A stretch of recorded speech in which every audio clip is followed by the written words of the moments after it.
They say nobody does a funeral like the Irish do funerals, but here in the city of Valladolid in Spain, we're going to see an Irish funeral that is completely unique.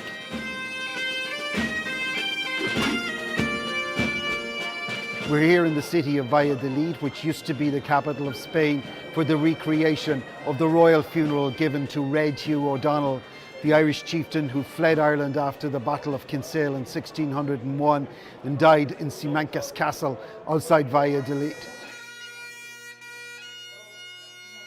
That royal funeral is being recreated here in the streets of Valladolid tonight. This is part of a celebration of the joint history that Ireland and Spain had, particularly at the end of the 16th century when we were fighting a common foe in the English.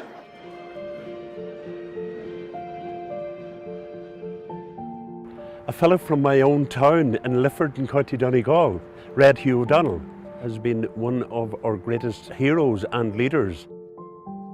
Himself and Hugh O'Neill started what is known in Irish history as the 9 Years' War.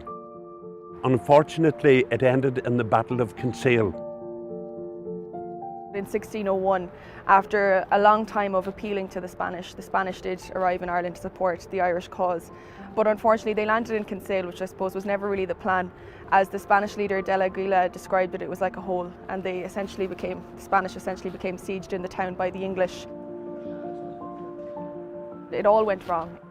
It's often cited as the kind of final stand of Gaelic Ireland, and it paved the way for what became the Ulster Plantations, the flight of the Earls. 400 years on, we can see the legacy of these events still on our island. It resulted in the Spanish returning to Spain, and Hugh O'Donnell, I suppose, was quite quick to follow them out to Spain and appeal for their support again going forward. Red Hugh came to Spain to ask the then King Philip III for another armada, and unfortunately, when he came here to Simancas to talk to the king, unfortunately he passed away here. So in Lifford he took his first breath, and in Simancas here in the castle behind us, he took his last breath. So we're here in the courtyard of Simancas Castle outside Valladolid. It was here in September 1602 that Red Hugh O'Donnell died. He was only 29. We're not really sure to this day how and why he died. There's some suggestion that he died from a tapeworm infection, others that he was poisoned by a traitor by the name of Blake. In any case, he was only 29 years of age. Simancas is now one of the main archives of the Spanish state. And what we have seen here today is an original copy of the last will and testament of Red Hugh. What we also have here is a letter from Hugh O'Neill to the Spanish King Philip II requesting more help. So there are a lot of documents in this archive that link Ireland and Spain.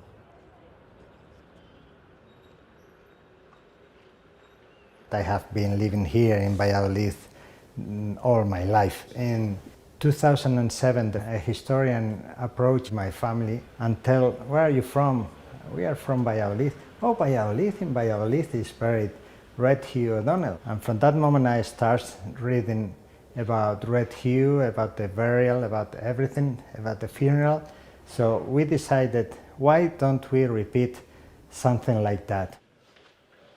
Furthermore, I offer my body to the land from which it was formed, which I want and command to be buried in the Church of San Francisco, in this monastery in the city of Valladolid.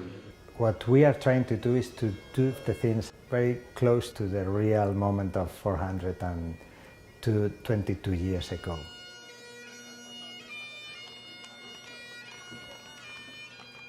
Historic connections are very clear, are very strong. Valladolid people, the people in this area, now knows quite a lot about Red Hugh O'Donnell. We are proud of that, and we are proud that we are promoting the Irish and Spanish relation in this way. Tonight we saw the third reenactment of Red Hugh O'Donnell's funeral, and each year I have seen it, it has built bigger and bigger interest. It very much reflects the generosity of Spain at the time, taking in what will be seen today as refugees fleeing persecution, political, religious persecution.